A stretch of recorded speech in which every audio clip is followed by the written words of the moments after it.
Welcome to a GSF meeting on the future of NATO. All my career, we've been talking about the damn future of NATO. With a NATO, what future for NATO? The crossroad, NATO at the crossroads. Every year we have this topic, but this year, by God, it matters. This year we are discussing genuinely, really, the future of NATO. As we witness the first of the 2 days of the Ankara summit. And you'll be pleased to know that President Trump's plane has arrived. So he's on the tarmac and he's on his way. So we'll see what comes out of it. If the NATO alliance emerges from this summit with no more damage, I think we'll all say that's a success. But there we are. We've got three speakers today who could not be better to put this argument to us. Before we do that, let me just mention a couple of housekeeping notes very briefly. One is, please, if you've paid your dues, thank you very much. If you haven't paid them, please pay them. Second note is that on the 14th of October, Suzanne Baumann, who's Her Excellency Suzanne Baumann, the German ambassador, will be here to talk about German defence, and that, I think, is quite an important moment. So, we have a hard stop at 2 o'clock. All of our speakers are going to speak for headlines for 6-7 minutes. And then we'll have a general discussion, but we will stop at 2 o'clock. I'm first going to call on Lord George Robertson, Lord Robertson of Port Ellen. You will know 10th Secretary General of NATO and British Defence Minister. There's a very long list of things I could say about him. I will resort to what he once told me, that the late Duke of Edinburgh introduced him at a specialist function, and he said, at this specialist function, he said, "This is George Robertson. If you don't know who he is, you shouldn't bloody well be here. George Robertson." Thank you very much. Typical Michael Clarke, Sky Television introduction as well. There are people, because President Trump has said that NATO is a paper tiger, because he berates the European and Canadian members of NATO on an endless basis, and will be doing so over the next 24 hours. People say, well, NATO's finished. NATO's gone. NATO without America can't survive. Well, this could not be further from the truth. For a start, I don't believe that the President has any intention, nor the United States of America, any intention of withdrawing from NATO as a whole. And the relevance of collective security is as important today as it has ever been in the 77 years of NATO's existence.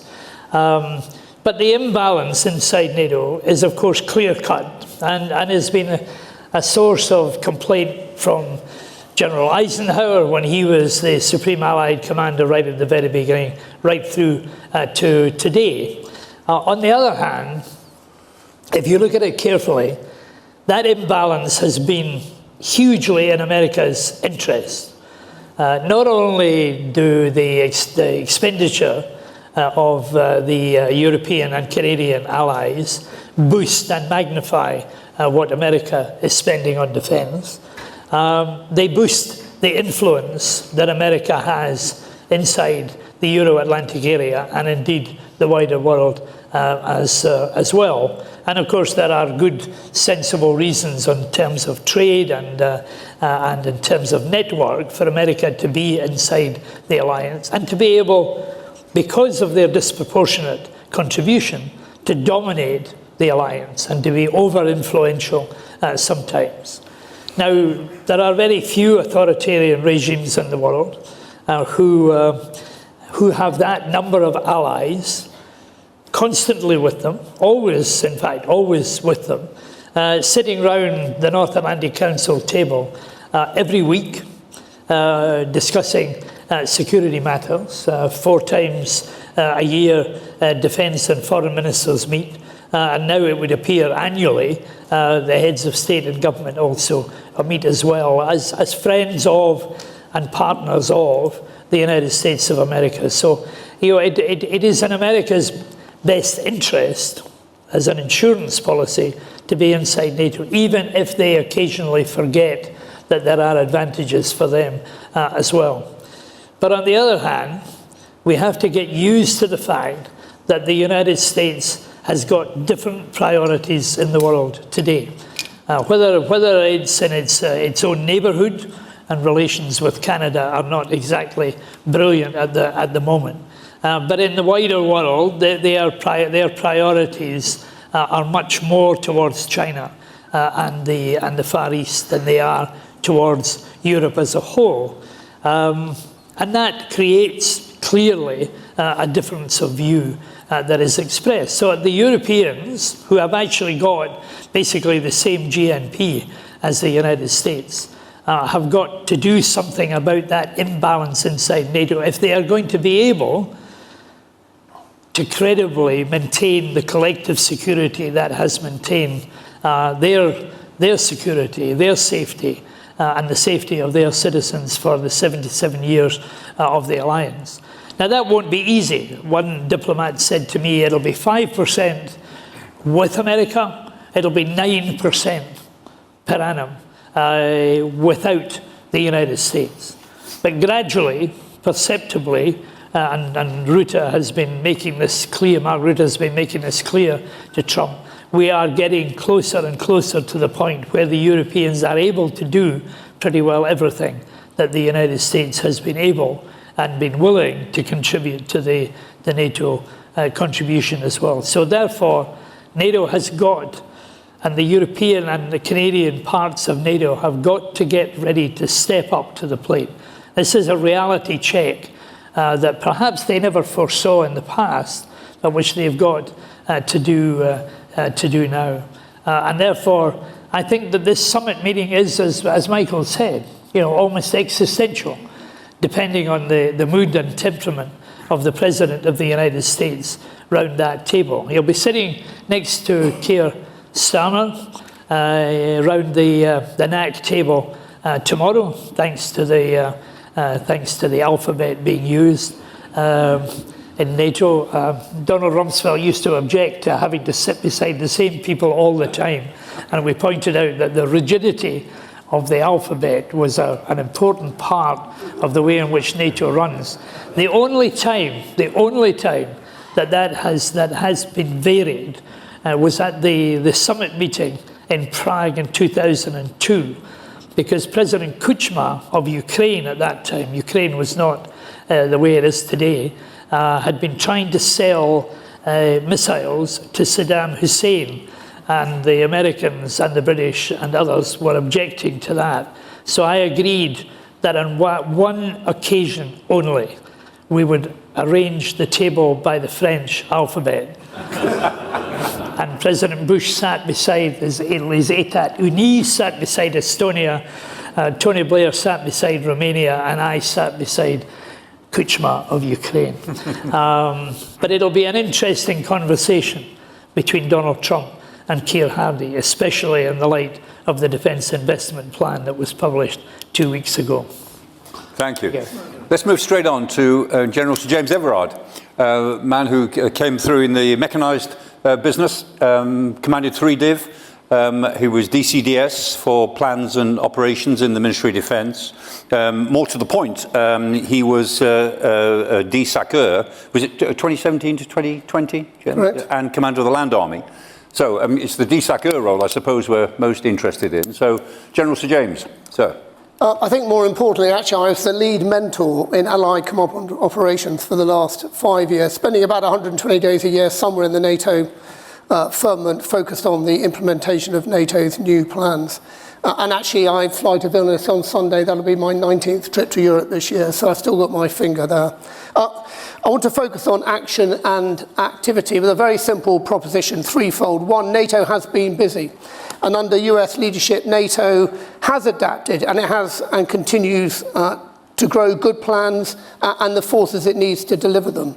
Secondly, I think the alliance is capable of evolving again and taking on the primary, not the sole, responsibility for its conventional defence from the US.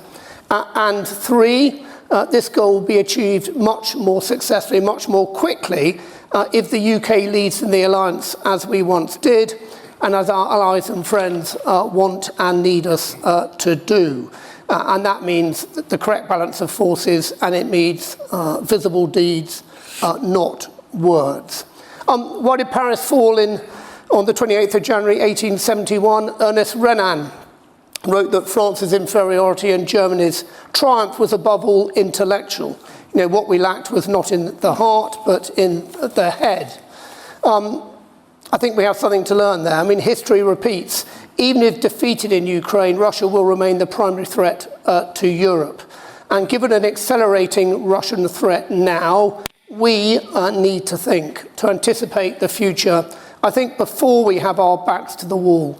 More so, as we've heard, given shifting US priorities towards Europe, more so given European shortfalls in military capabilities, and more so given the modern form of warfare that you see playing out in Ukraine, which continues to evolve given AI and autonomy. So we need to change. And on the battlefield, although I have one caveat, be clear that drones are not a substitute for legacy mass, they augment it. And of course, the we here is the alliance. I think the second and most important recommendation in the SDR was the recognition that a NATO-first policy was essential as the UK stepped up its contribution to the Euro-Atlantic security. We would, it said, mainstream defence, NATO into how defence plans, thinks and acts. And here we have been slow because NATO first is not instinctive in London and perhaps even countercultural to the way that we do business. And what does NATO first mean? Well, I think it starts with an acknowledgement that NATO has adapted to the new security environment. It starts with an understanding of what NATO has agreed to do at 32 and what this collective strategy requires of the UK. And as you know, we have signed pretty much in blood to provide a core, 2 divisions, 7 combat and 2 artillery brigades, plus the glue that holds this together. Very quickly, in a nutshell, NATO at 32 adopted this new employment strategy, the concept for the deterrence and defence of the Euro-Atlantic area. This approach has energised the alliance. It recognises that to deter, you must unambiguously demonstrate the ability to defend, and this requires you to hold key areas of geography and dominate the domains of warfare simultaneously. And that requires mutually reinforcing, robust, all-domain effects at an operational strategic scale across the totality of the NATO AOR.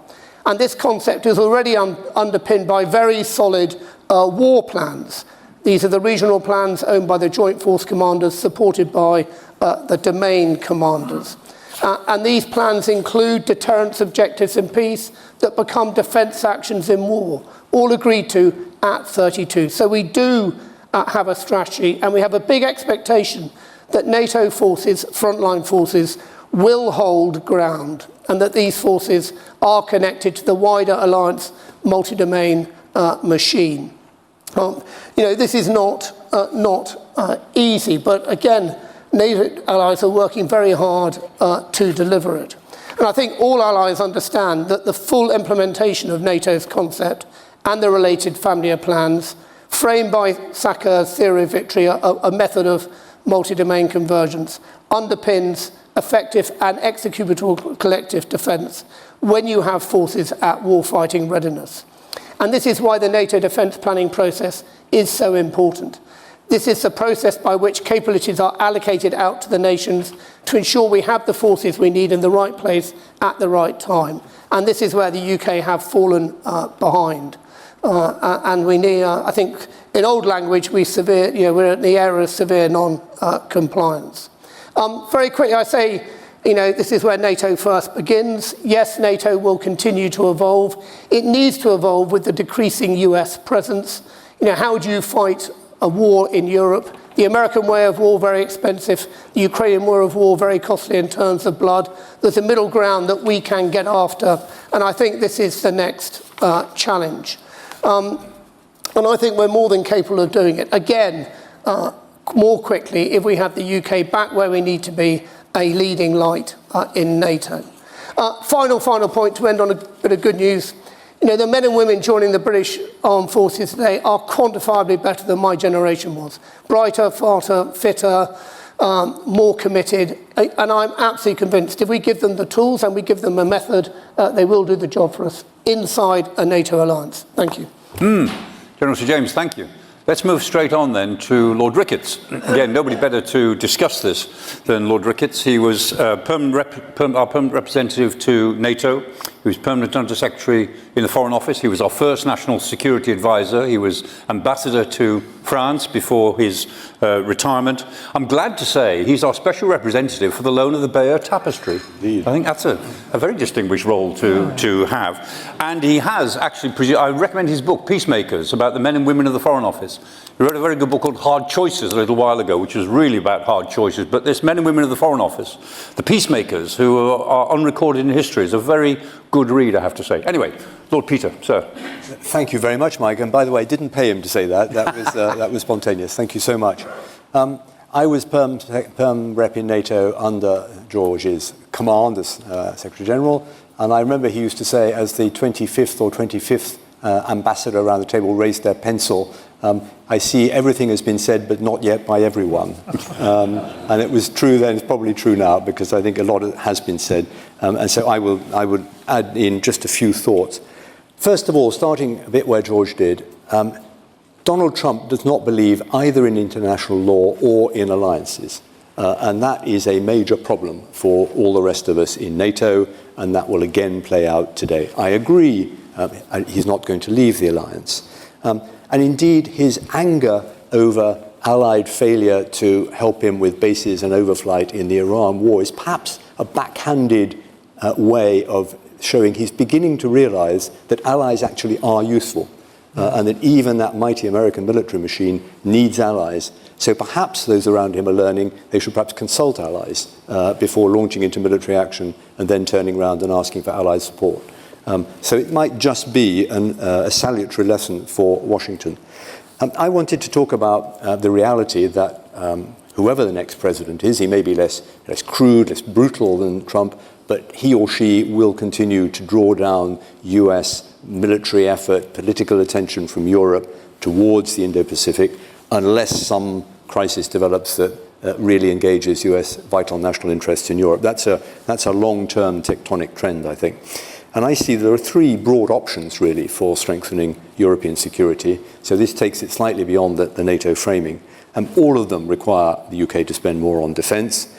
I personally don't believe that NATO is finished, that the Americans will pull out.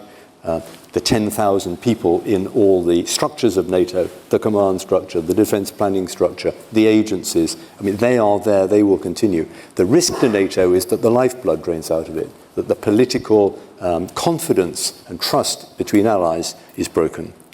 At the end of that road lies NATO being a sort of mega WEU, still existing but not really counting. I think that's at the extreme end of what might happen. The best way of keeping NATO vital is a more European NATO, as others have said. That's the best way of keeping the Americans engaged, and particularly at the deterrence end of NATO, which is so vital. And that means the Europeans taking on more of the strain, as James was saying. We need to evolve NATO plans and doctrines to this new reality that the Europeans will have to be doing more. That should probably be reflected in the command structure. I'm not suggesting a European SACEUR, but I do think the arrival of Finland and Sweden, the new importance of the northern flank, all of that needs to be adapted into the NATO command structure. I would go so far as to say perhaps we need more Brunsum and less Naples in that new setup. But I think US SACEUR is vital, not least for the link to US nuclear deterrence. So a more European NATO is central. There is an option of strengthening coordination of like-minded nations outside NATO. The Coalition of the Willing on Ukraine, I think, has done very good work in mobilizing arms sales and support to Ukraine, in thinking about contingencies for after conflict is over, some sort of reassurance force in Ukraine. It's an interesting grouping in that it goes far beyond the transatlantic allies. I mean, it has Australia, New Zealand, Japan, South Korea in it. And I think the concept of coalitions of the willing, of those who are really determined to work together outside the NATO structure, has some interest. It could be a way of coordinating other regional initiatives like the JEF in the North, Joint Expeditionary Force, like the Netherlands-German Corps, other regional groupings. I am not suggesting it should be institutionalized. Some people talk about a European Security Council. That fills me with gloom at the idea of the years of negotiation that would be required for any kind of institutionalizing a new structure. And anyway, the baggage of talking about security councils is unhelpful, I think. But some form of light coordination mechanism, perhaps for the coalition of the willing to stay on beyond the Ukraine crisis, may be worth thinking about. Third option, obviously, is always there in the margins, is more EU defence, and there are countries in Europe, of course, starting with the French, who would like to see that. It's never going to be the right vehicle for combat operations. I think that's always been true. For the last 30 years, we've looked at EU defence and decided that. I personally think the idea of operationalising Article 42(7) of the treaty, Common Security Treaty article, is a distraction, frankly. I think it's much more important that the EU should build on what it has done well over the last 5 years, mobilising funds for arming Ukraine, using the EU budget for common purchasing of defence equipment, not something we would ever have allowed in our time in the EU, I think. Leveraging market money for Ukraine, the €90 billion loan that is now being dispersed. Those are things that the EU can do well. The other thing ought to be facilitating European industrial cooperation. Again, the EU's regulatory industrial planning capacity ought to be good at that. But when many EU countries, or I'll say in the presence of distinguished ambassadors, some EU countries talk about strengthening European autonomy, they tend to mean EU autonomy. And it must surely be right in the current climate that European defence capability has to wrap in countries like the UK, like others as well, Turkey, and that the British failure to get into the safe defence investment programme shows a real problem about the EU really making most of its industrial organising capacity to step up European weapons armament manufacturing. I mean, of course, the conclusion is we need all three. We need to move fast on a more European NATO. We should work on the interesting concept of the coalition of the willing, and we need to get the EU to think more in terms of European-wide autonomy, not just EU autonomy. All that, I think, helps in our big conversation with the Americans to redesign, rebalance the transatlantic partnership, recognising the realities we've all three been talking about. Well, Peter, thank you very much. I'm allowed 5 or 6 minutes for conversation with our speakers, which I shall definitely use, and then we'll throw it open to the floor.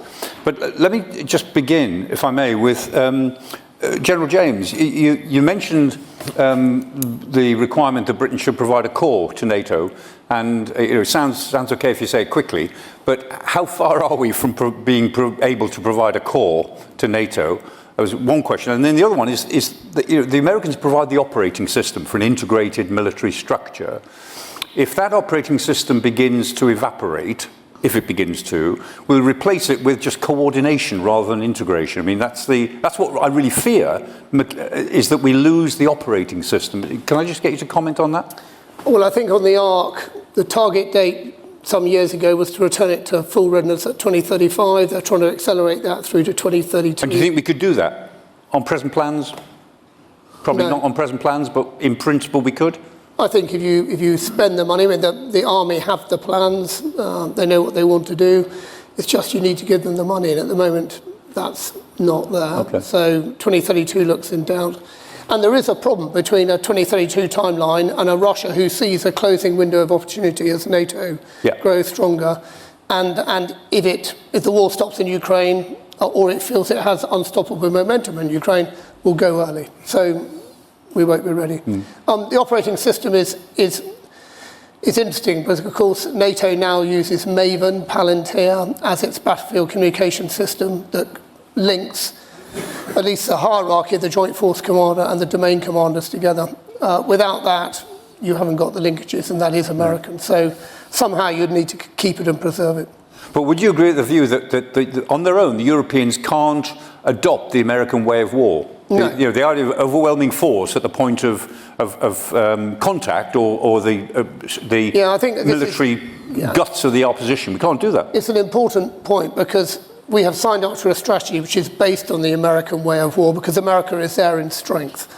As it starts to do less, people have less faith in the idea of multi-domain convergent simultaneity at range, because it's hugely expensive. It requires a huge amount of connectivity, and we don't have it. Yeah. Peter, do you want to make a comment? We need a better way of war. I mean, I would comment that the American way of war hasn't worked too well in Iran. No, I agree. And so, of course, that's not multi-domain ground forces and all that. But the Ukrainian way of war is surely the one we need to be studying most closely now, which is holding the Russian military and reading the press this morning and beginning to push them back. So that kind of massive force, we've seen the massive, the air power trying to deliver ground effect repeatedly. With ground troops staying away, it never works. No, but Ukraine, of course, protect their casualty figures. I mean, if drones were the miracle, then some side would have won. And Russia will lose another, 900 soldiers today.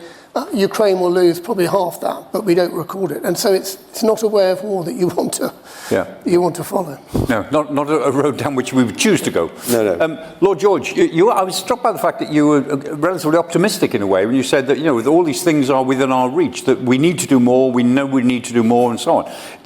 I mean, at what point, or do you think we've reached the point where this tip in the burden of running NATO becomes structural or era-defining? Have we reached the point where these questions, which we've talked about with increasing urgency over 15 or 20 years now, is there a tipping point? And is this the tipping point, or is there still time to claw it back?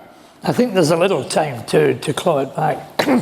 But, whether I'm optimistic, I don't know. Madeleine Albright was once asked if she was a pessimist or an optimist. And she said, I'm an optimist who worries. And I think that sums up, the general feeling about it.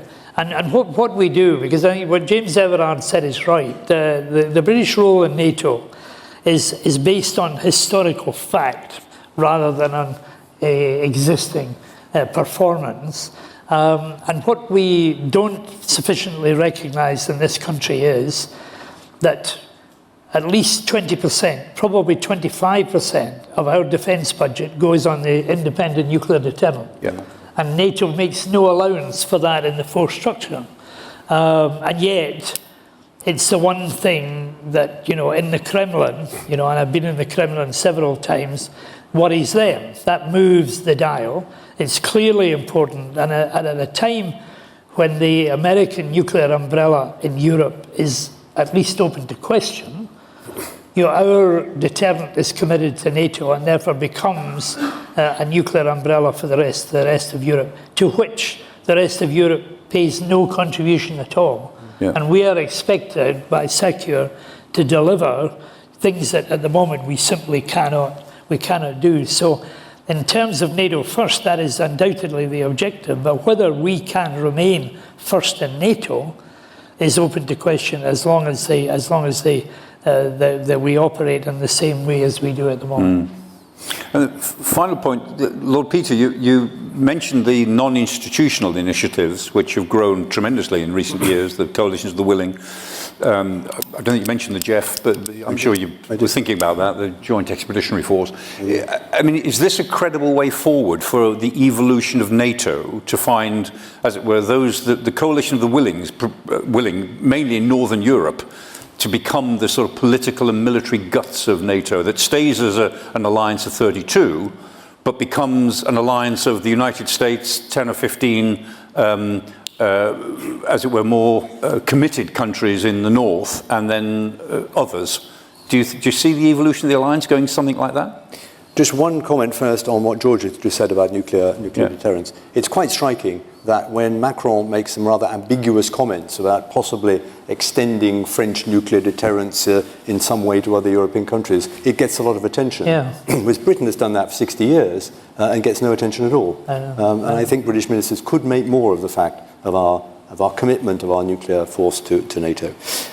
I do not think that an aggregation of coalitions of the willing could kind of replace NATO. Yeah. No, I think it's supplementary to it. I think that is where the energy is going at the moment over Ukraine, and that's good. And it also wraps in something which I think is important, that the like-minded countries that Mark Carney talked about are not just in Europe, they're also, Asian allies as well. So there's a way of capturing them in that sort of process. But I don't think it could substitute for NATO, no. Yeah. It hasn't got the heavy metal of what James Everard has been talking about in terms of planning and command and so on. And of course, I mean, the second threat that we recognise through the alliance is terrorism. And so the southern Mediterranean is a problem. And if ever we get peace in Ukraine, I think our eyes will turn very quickly back to North Africa, immigration, migration. But James, we've already done this in a way. The Libyan expedition was done under NATO auspices, but the Americans, under Obama, said leading from behind. Yep. So they pulled their commanders out. They pulled their commander out of Naples, Allied Forces Southern Command, which was the jewel in the crown that couldn't be surrendered to Chirac when he was talking about a joint command there as well. So the Americans pulled out, and it was relatively successful. They just declared victory far too early, but and didn't continue the commitment. But so it is possible. The variable geometry is still possible underneath a NATO that has still got America engaged. But James, when you were de-Sacker, thinking of NATO of the 29, then the 30, 31, 32, were you aware of a sort of a difference of agenda between the northern and the southern neighbours? Difference in priorities of their agendas between the north and the south? I think the northern bloc, of course, became immeasurably stronger when Sweden and Finland joined it. And I think one of the challenges that NATO faces is this very strong bloc in the north not being prepared to support the rest of the alliance in the way that perhaps they would have done in the past. And of course, worth mentioning, the framework nation concept, of which the JEF is an example, is a NATO policy. That they encourage it. But the JEF is, for me, slightly past its sell-by date because it was brilliant when Sweden and Finland weren't in it. Now we're all in NATO. It loses some of its luster. Okay, thank you. Right, at this point, let's open it to the floor. You will need a microphone. Jacqueline is on her way around with a microphone. It would be helpful if you would identify yourself when asking a question. Please, sir, there, gentleman there, in the middle. And I'll start on this side and go over to the side. Thank you very much. Noel Hadjimichael from the Defence and Security Circle here at the NLC. Adopting to a new security landscape, are civil society players in this debate, and are they needed to assist political, military and civil service leaders to get us the resources and get us the urgency? Would I just take that? I think the national conversation that was promised by the Strategic Defence Review and by the National Security Strategy is ever more urgent. I understand that the National Resilience Plan is going to be published next week, and that will then be followed by the outline by the government of some form of national conversation. But unless the population really appreciate what the risks are and what the dangers are and how close we are to a major confrontation, then they simply won't vote the money for defence. The countries that are spending way above the average are in the front line, and they can see it day by day what is happening. But we've got to have that conversation so that the senior political leadership in the country, all of it, has got to be engaged in telling people what it's about and how necessary defence is, and translate that into political pressure on the Treasury. Peter, could I agree with that. Can I bring in also young people? I think it's essential that we engage more young people in the debate. We are not a room full of young people here. We've had our careers, and most of them feel a million miles from these sorts of issues, and certainly don't feel we are at war with Russia or anything. So I think somehow we need much more connection. There are lively groups of next generation national security students and people interested, but they're quite narrow groups. So I think that political leaders should be encouraging the debate, and we should make active effort to draw in more younger people. It's after all their future that we're talking about. Okay, we'll take another question over here. Sir, the gentleman in the... Oh, go on there. Go on. Lady there, and then gentleman there, and then we'll come over to the front. All right, I'll go first. Michael Binion from The Times. Given his authoritarian domestic record and his occasional flirting with Russia, Do you think President Erdogan is getting a bit of a free ride this time? And how important still is Turkey to the alliance? Is it growing in its importance? Yeah.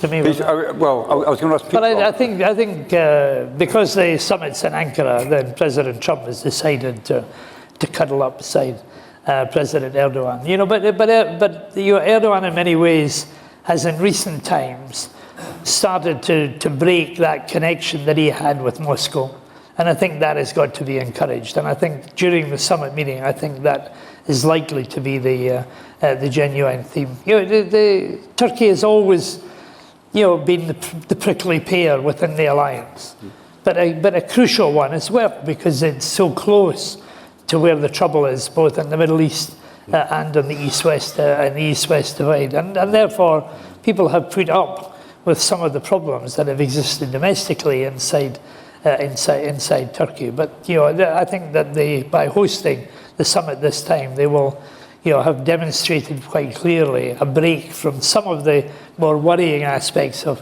Turkish foreign policy in the past. Peter, I mean, Turkey's never going to be frozen out of NATO's concerns, is it? No, I mean, it's always stretched the elastic of NATO Articles 1, 2 and 3, and we've lived with that for decades. But yes, I mean, you look at it strategically, you know, with its coast on the Black Sea, very much influential and instrumental in that area, and also, you know, with crisis in Iran and uncertainty across the Middle East, it is strategically critically placed. And you know, in a way that's an advantage for NATO. How it plays its hand, we've seen it's been willing to be pretty interventionist. Erdogan is one of these people who can get different sides together in Ankara. So I think we've got to tolerate his They are an army as authoritarian well, trend. which... He won't be there forever, of course. I mean, you know, Turkey will move on from Erdogan. No, but if you look at an army that demonstrates true warfighting readiness, go to Turkey. I mean, it's hugely impressive. They are probably the strongest force in the alliance. Yeah. They're a serious military player. Serious military player. If you deal with them in the right way, you tend to get what you like.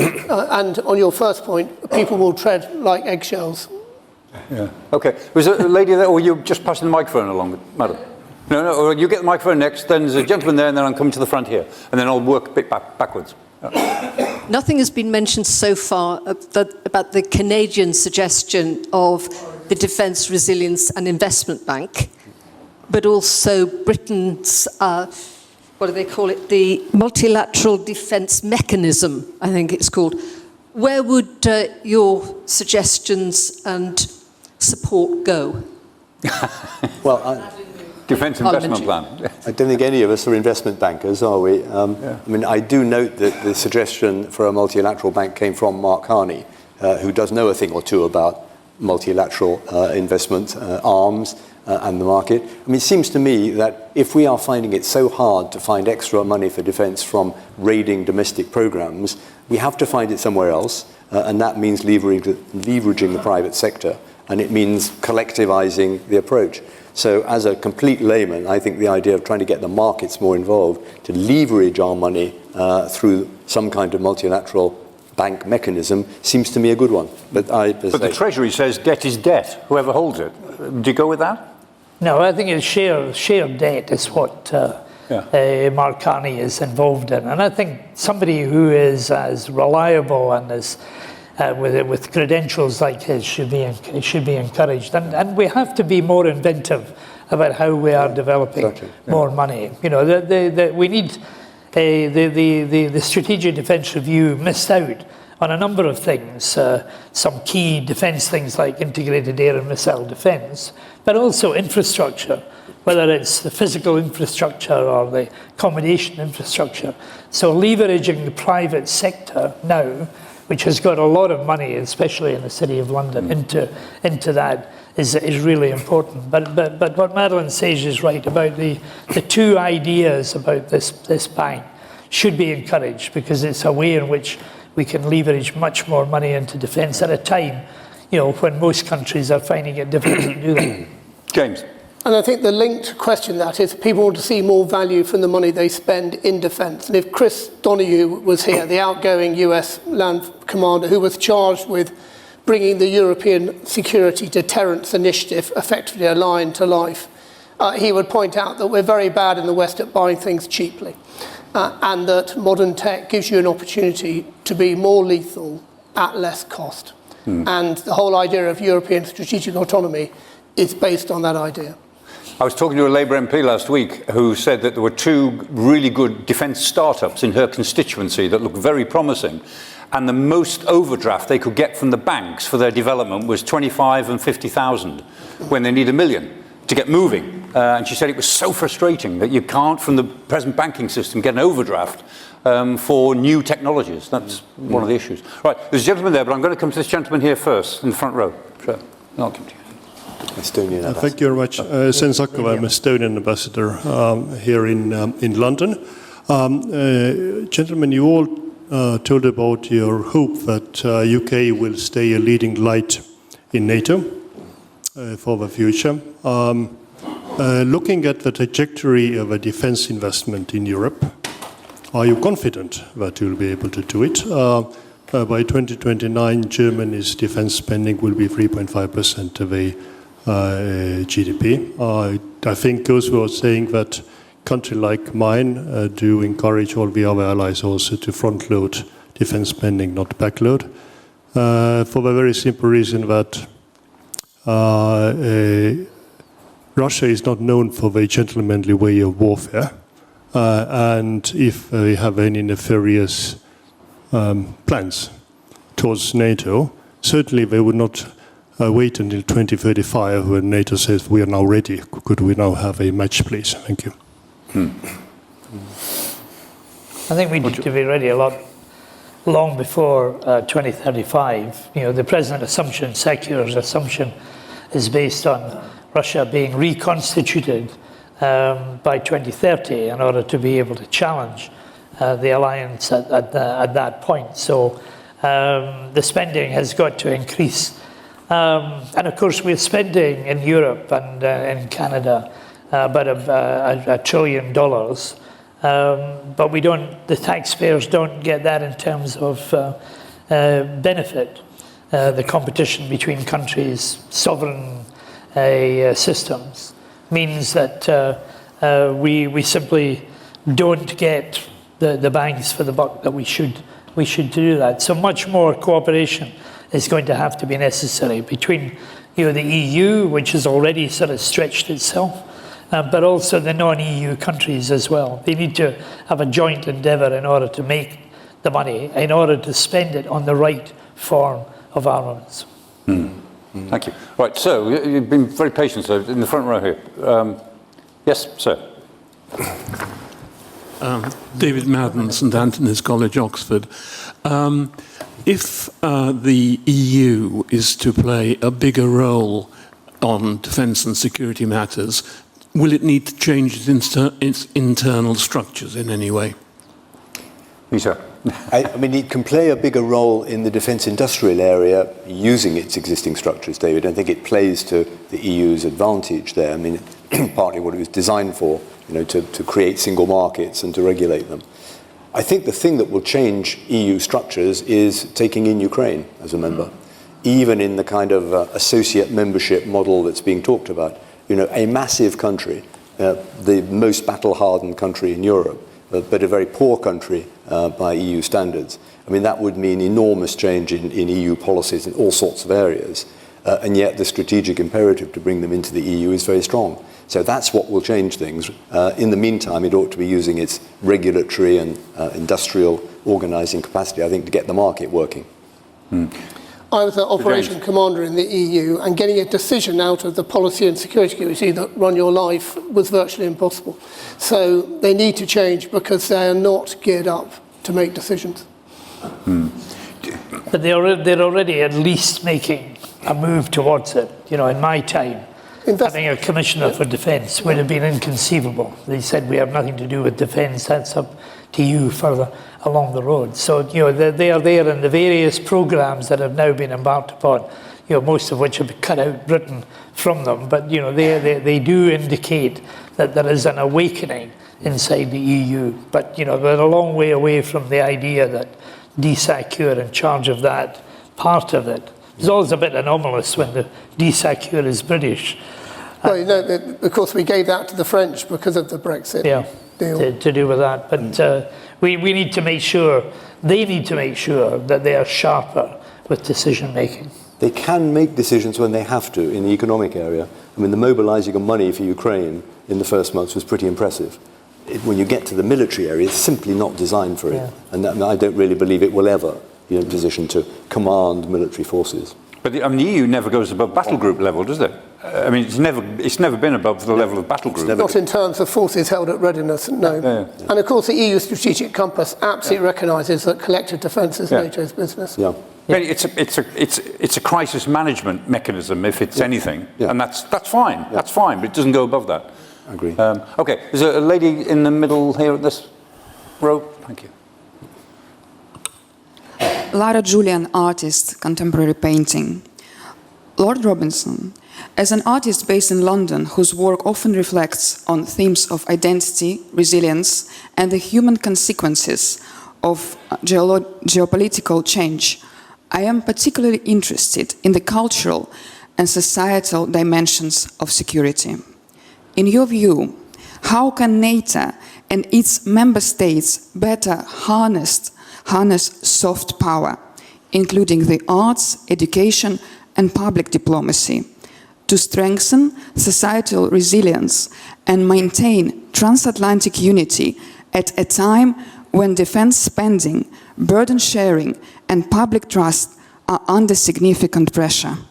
Yeah. How does NATO sell itself in soft power terms, which it has a lot of, but never talks about very much? But actually, NATO is a remarkable organisation.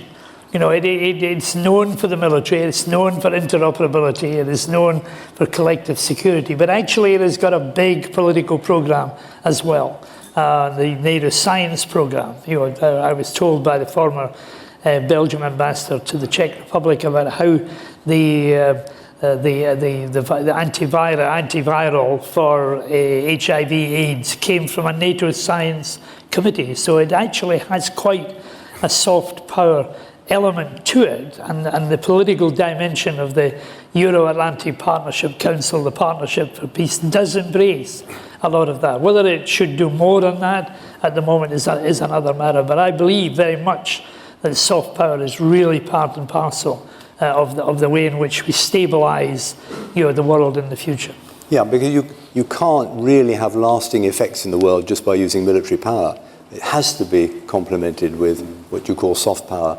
Which is why I think Western governments are wrong to be running down spending on development, on culture, like the British Council, on foreign ministries, because in the end diplomats are part of giving effect to what the military can achieve. And all that is important. NATO doesn't capture a lot of it. It does do a certain amount of education and public outreach. But I agree. I think we've got to see it as a package and take security much wider than just having armed forces ready to fight.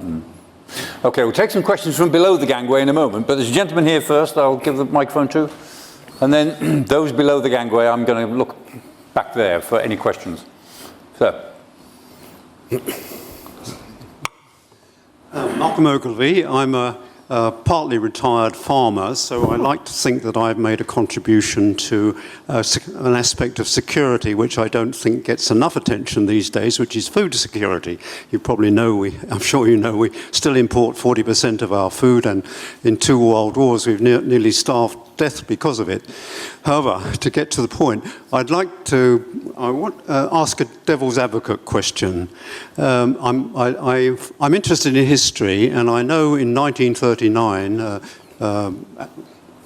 Marshal Matterheim in a small country, Finland, well, I think a population of 5 million at the time, faced a full-scale invasion by Stalin and the Soviet Union in the Winter War of that 1939, and fought them to a grinding halt. Yeah? So there had to be an armistice after that because he knew he couldn't keep them standing, but there was an honourable armistice after that, and Finland retained its freedom. Yeah. And then in 2022, what was reputed to be the most powerful army in Europe invaded Ukraine with an assortment of Soviet-era weaponry, and again fought them to a standstill, and they're very much almost still at a standstill now, 5 years later, albeit with a bit of drip-feed help from the rest of the world. So your question... Are we exaggerating the threat from Russia? Yeah. So, James. Well, take the Finnish example. I mean, they lost 10% of their ground, they lost a lot of people, and if you were to go to Finland now, it's a horrendous country to fight in. And actually, most of the equipment that we are using in Ukraine, for example, drones, wouldn't fly there in the winter months. It's too cold. So it's a funny... I don't think we are exaggerating the threat. I mean, Russia, for reasons which I'm sure you understand well, never geared itself up to fight the campaign that it intended to fight. It stumbled into the war based on a badly constructed FSB narrative that said that Ukraine would fold at the first wave of a Russian flag. I mean, whether that was a disinformation operation by the Ukrainians or not, I don't think we still really know. But it wasn't the way that the military wanted to fight, and it won't be the way they will fight if they have a go at the Baltics. They certainly would have used more than 190,000 troops if they'd intended to invade the country rather than conduct a military coup, which is what it really was. And I think in the Baltics you have this problem of depth. I mean, there is no strategic depth, and so you have to hold forward for all sorts of reasons, and it makes it more difficult for the defender. Okay, anyway, warfare is... Questions toward the back? Any questions below the gangway, do we see? And George just wants to add one word. I'm just going to say, Sorry, George. Warfare is not simply the military. You know, the sub-threshold threat that is being used by Russia today is real and it's actual. Whether it's cyber attacks or undersea cables or disruption or disinformation, that is underway now. You know, we may not be at war with Russia, but Russia is certainly at war with us. And the UK is being used as a proxy for the other countries who are helping Ukraine at the present moment. Therefore, we are very vulnerable and really in the target area of Russia. Without making the Estonian ambassador blush, I think we have an enormous lesson to learn from all the Nordic and Baltic countries about resilience, whole of society resilience. I mean, the Finns have had that, the Swedes have had that for many years, Swedish ambassador here with us as well. And we are not resilient in the way that the Nordic, Baltic, Scandinavian countries are. I think it's a big lesson there to learn. If the Ukrainians begin to do strategically better than they have so far, and they might, if the air campaign against Russia is more effective than it has been so far, and it's been fairly effective so far, what do you think Putin's escalation options are? I noticed Gideon Rachman was writing about them in the FT this morning. The general sense is that Putin will escalate rather than reconsider. Is that your sense? I don't see how he can particularly escalate. He's on the very envelope of escalation at the present he's doing moment. the worst already. Yeah. So he could, he's doing his very worst. He could have a wholesale conscription, but that would affect the Russian middle classes, especially in the big urban areas. You know, but whatever he's doing at the moment is on the edge of extremism anyway. So I find it difficult unless he goes down the nuclear route. But he's been warned, you know, by President Xi and by Prime Minister Modi not to go down that route. And anyway, it would be militarily useless for him to do that. So I don't see any further escalation. Okay. And anyway, I don't think we're going to be in a situation where the Ukrainians drive the last Russian out of Ukrainian territory and declare total victory. I mean, that's not the way of war these days. So it's going to end in some sort of messy line of control across a sector of territory. But I agree. I think if the Ukrainians were pushing towards Crimea, then no doubt Putin would dust down his nuclear rhetoric. That's the scenario at the moment, that if Crimea becomes a real problem for Putin, if it really is isolated, then does he have an escalation option? James, the Baltics are very concerned at the moment, so is Poland, about some sort of false flag operation or pressure on the Baltics? Yes, I mean, you can read the essays coming out of Russia from some of the more extreme elements who believe that, that Putin should be doing more to escalate away from Ukraine against NATO. I don't know. I do worry that, if Ukraine is lost, and of course I hope it is, but the hard men of Russia won't tolerate that from Putin, and you will see the normal messy end that comes to the end of these regimes. And then I don't really think we understand how that will play out. No. Okay. 2 other questions we'll take before we finish. Anyone? Yeah. Sir, one down there. Yep. Hi, I'm Nick Kitson, a former soldier. As we sit here with our jackets and ties, or some of us, some of you, saying how the threat is imminent and real, and certainly in the UK we're not spending enough on defence. Somewhere across the other side of town in their T-shirts, or perhaps even in Macclesfield or Manchester, we've got people saying that this is nothing to worry about and we need more housing and all the rest of it. How do we actually get these two halves to meet and come to a conclusion? We have a leadership in the country. Obviously, we've got two members of the House of Lords here and one distinguished former member of the Commons. So how does it work in the politics to get people to come together and produce a result? Yes, the political establishment doesn't need to be convinced anymore, but the general public seems sceptical. So we need the national conversation that was promised. It needs to be an all-of-country enterprise. I understand that the National Resilience Plan has been published next week, and that may lead on to some form of organised conversation. But that's the only way in which we can actually bring together the two sides who say domestic matters and the welfare budget being 5 times the defence budget is quite normal and quite reasonable, and how we then reorientate the country towards realising the threat that we're under. When I did my defence review in 1998, there was no need for homeland defence. You know, we had a moat around this island, and we were a long way from trouble. That's why we built the aircraft carriers, to go to the trouble before it came to us. That has markedly changed now. We are under sub-threshold attack all the time, every day, and we've now got ballistic missiles. The Iranians fired a ballistic missile, a second-hand old Russian ballistic missile, towards Diego Garcia. That just shows you how technology has moved and changed, and therefore how vulnerable we are, both in the sub-threshold and at an above-threshold level. But that needs to get over to a fairly complacent general political leadership level. Sir James? I think it's a very good question, Nick. I mean, I remember Hugh Strawn wrote that very good essay saying that UK governments did not often educate their populations on the true nature of the threat because it invited questions they didn't want to ask.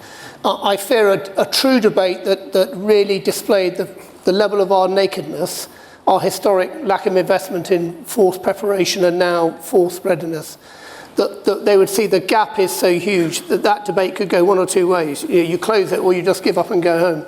I think we need to close it quickly to the point that we can deter, and there's a level of capability that will make Russia hesitate before it tried anything, and then build on top to that ability to defend. But it's a very difficult point. I mean, I don't know a single politician who tells me that defence comes up on the doorstep. And that's because defence has to stand apart from education, from health. But we've never yet quite mentally compartmentalised it in that way. I'm going to leave Lord Ricketts the final comment here. But a question really, I mean, what do you hope will come out of Ankara? What do you expect will come out of Ankara? Let me just pick up on the question. I was in Copenhagen recently. I talked to the National Security Advisor there. He said that they'd had a long discussion inside government on whether it would really scare people if they said they were going to reopen and refurbish the old Second World War air raid shelters, given the level of the threat. Eventually, they nerved themselves up and they announced it. And the reaction in public opinion was, what took you so long? And I do think probably people are more sensible and do understand better than politicians give them credit for. Frankly, I think getting through Ankara without too much further damage to NATO is probably what we can hope for most. Reinforcing the slight trend in Trump's thinking towards recognising that Zelensky's got a point and is doing rather well, and might perhaps give him some more backing. And living to fight another day, frankly, I think will be a good outcome. Yeah. Thank you. Next meeting is the 14th of October, that's right, isn't it? Yeah, 14th of October with the German Ambassador, Her Excellency Baumann. But for now, on your behalf, let me thank General Sir James Everard, Lord Robertson, Lord Ricketts. Thank you very much indeed.